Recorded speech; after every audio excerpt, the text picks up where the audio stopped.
Okay, here is your explanation on how this thing works, right? First things first, we need to understand what palm fiber cordage is. This is palm fiber cordage. It's made of palm fiber I gathered while I was in Florida, and it's basically twisted together into a strong and durable cord, kind of like twine, except it's made in a little bit of a different way. And the way that you make this stuff, right, is you have it separated, the fibers, these are just the individual fibers here, separated into two clumps, right? And this is kind of the output. This is the finished cordage over here. And what you do is you twist the top bunch in one direction. In this case, I'm twisting it counterclockwise. And then you twist the entire thing in the opposite direction. So then twist counterclockwise, twist clockwise, counterclockwise, clockwise, right?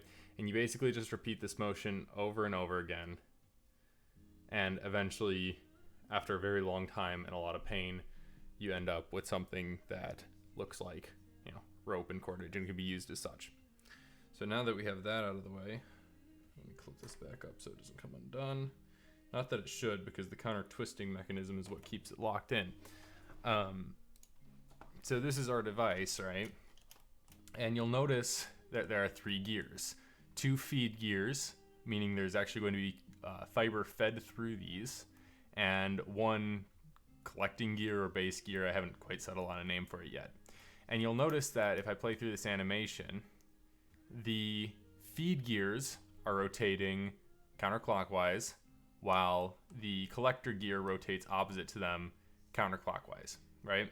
And so basically what's going to happen is through these gears, there's going to be fiber that gets fed in through both of these holes right here, right?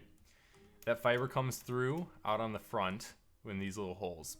I'm going to have to build some sort of clamping mechanism here and here to hold it in place. I'm not exactly sure how I'm going to go about that, but my current inspiration is like a lens cap. I don't know if that makes any sense, but kind of like a reverse lens cap. I don't know. I still have to figure it out. But that's going to hold the fiber in place, but allow it to still slip through. So it'll allow the fiber to, take the rotation of the gear, but still be able to feed in. The collecting gear, it doesn't actually have a hole in it right now. It will eventually have a hole in a similar setup so that the cordage can be pulled out of the back. And the cool thing is this entire thing is set up so that it slides back and forth, right? And that allows me to, while I'm working with this, basically adjust the tension that I have coming between the 2 feed gears and the output, and allows me to manually pull stuff through from the feed gears here and twist it in. So these gears spin at a 1-to-1 ratio, because that is, when you're actually making the cordage, you do 1 twist here and then a half twist here and then 1 twist here and then a half twist here. And so it actually works out quite nicely, and I didn't have to do any fancy math or anything.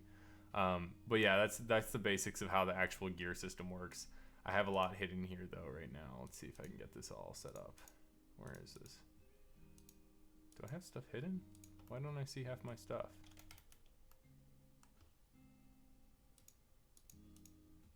Oh, here.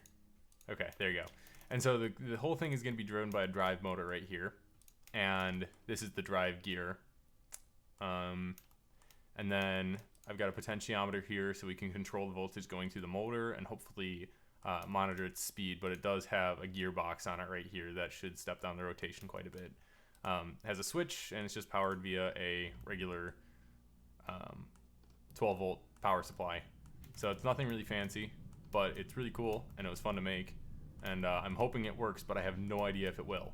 So yeah, we'll figure it out. Until then, you can kind of imagine what it might look like here, pulling stuff in, and then you can pull it out the end and then reset, and then basically pull and then reset, pull and then reset, pull and then reset.